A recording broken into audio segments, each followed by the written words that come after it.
Welcome back to another design time. I'm going to be going over the setup sheet for my drift car, the wheel speed sheet for my drift car, the S197 angle kit design with the caster block and why I had to change it a little bit. The last thing, I made a rocket stove and it's really cool. You're going to want to see that because you might be able to build it yourself.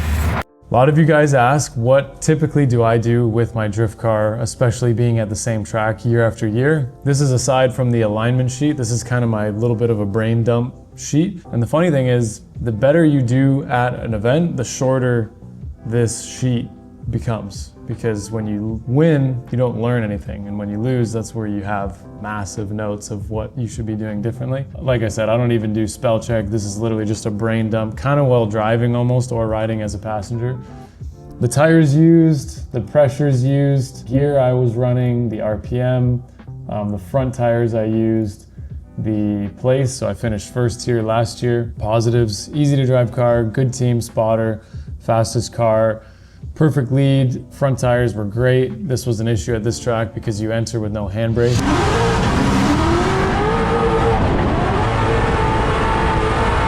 So you need to be able to trust your front tires. So one of my notes was make sure the front tires are good. The negatives, the exhaust was falling off because one of the clamps was broken.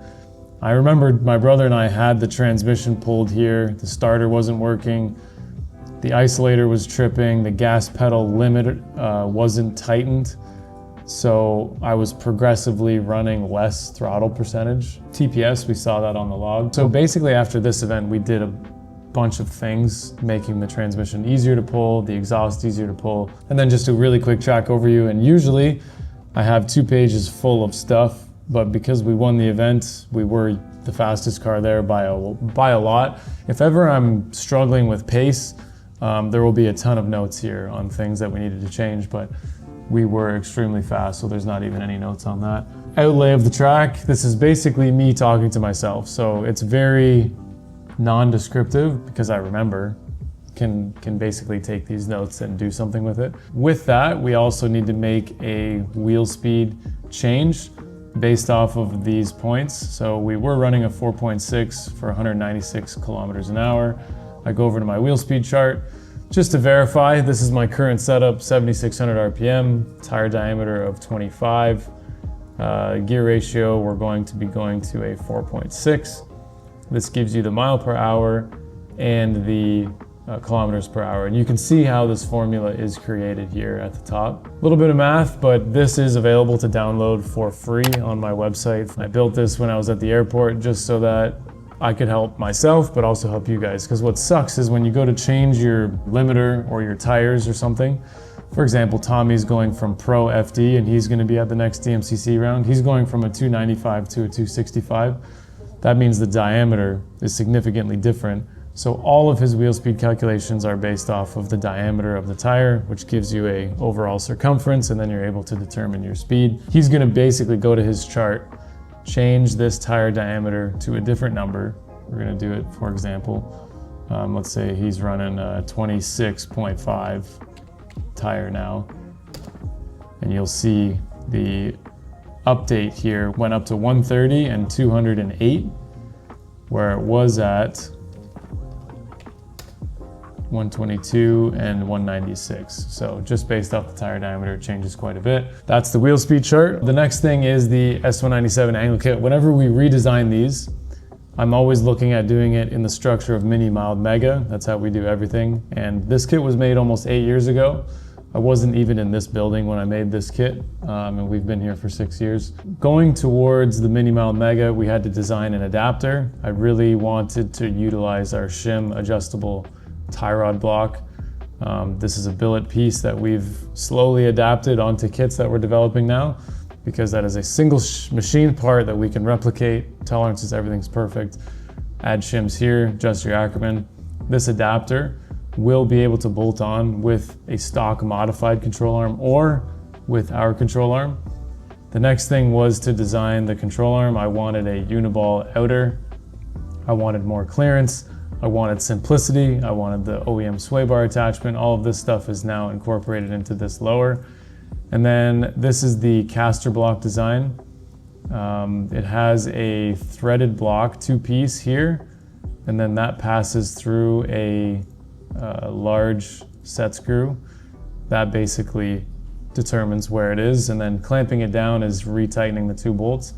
I had this designed a bit different, but it came to my attention that long tube headers run right over this and actually run into the OEM bolt. Basically, from posting this online, I was reached out to by customers that do road racing with S197s, and there's basically a niche market here where nobody makes anything good, but there is a need for them to all have good suspension. There's a whole class of these guys that race these cars, and they all use OEM control arms. Once this is complete, the road racing version of all this is going to start being designed. I want the caster block to be the same with drifting and for road racing. I don't want to have to make 2 different parts. So a lot of the road racing guys use the long tube headers. I'm sure a lot of the drift guys do too, and they're going to have issues with clearance as well. So we got to keep it low profile here. The arm is roughly 2.5 inches longer than stock. This stud, Dylan is already working on machining here. It's going to use the factory pinch bolt style into the knuckle, so it's going to be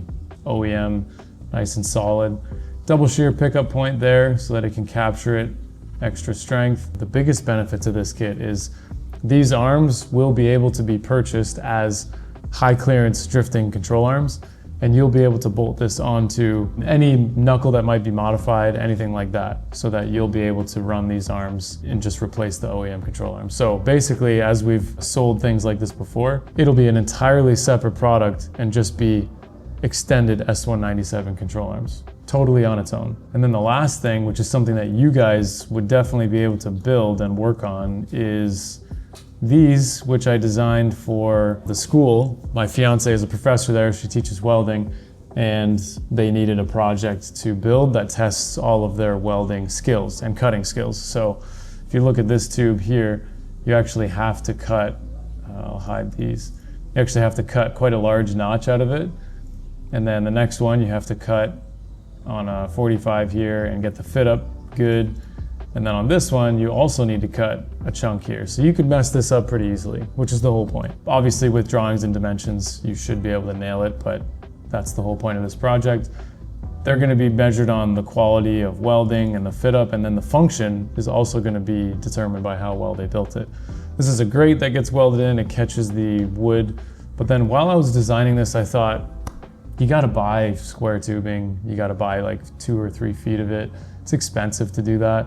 It's hard to get. They want to sell this stuff in long lengths, 24-foot lengths usually.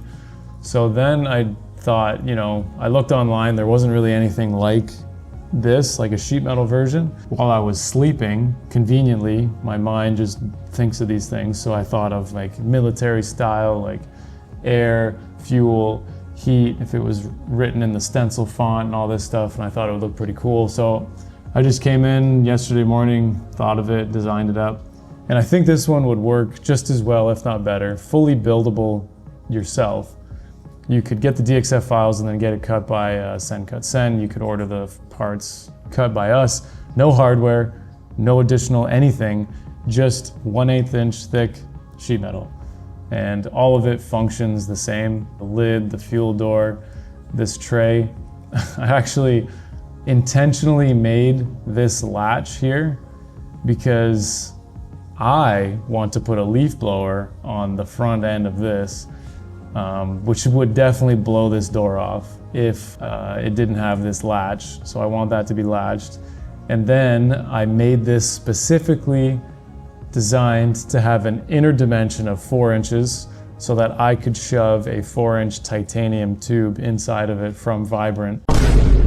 With the heat coming out the stack, with the fuel going in, and maybe with a leaf blower on the end, the titanium is gonna look really sick. I think something really cool would be like if you got this and then we added a titanium tube, 2-foot long section with like gun drilled holes all the way up or something. It would just look sick. Functionality, no idea.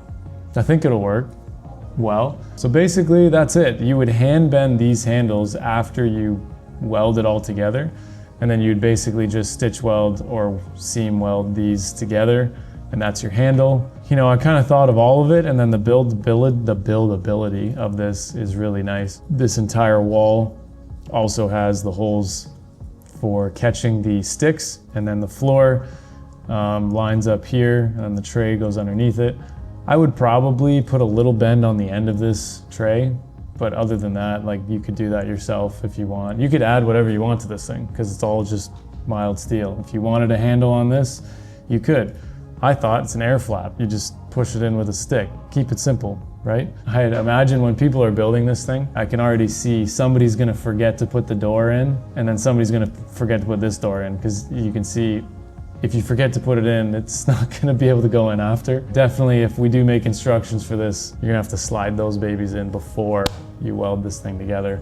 But then it'll never come apart, and there's no hardware. So not quite a compliant mechanism, but compliant mechanisms in some form are my favorite types of mechanisms. If you don't know what that is, look it up. I can share the DXF files. We're gonna build it first, probably, I don't know, in the next week or two. I'll bring it to my house, we'll fire it up, the kids will play with it. And then I'll probably never do anything with it again, but that's the whole point. I like making things more than using them. On to the next one. That's it for this video. See you later.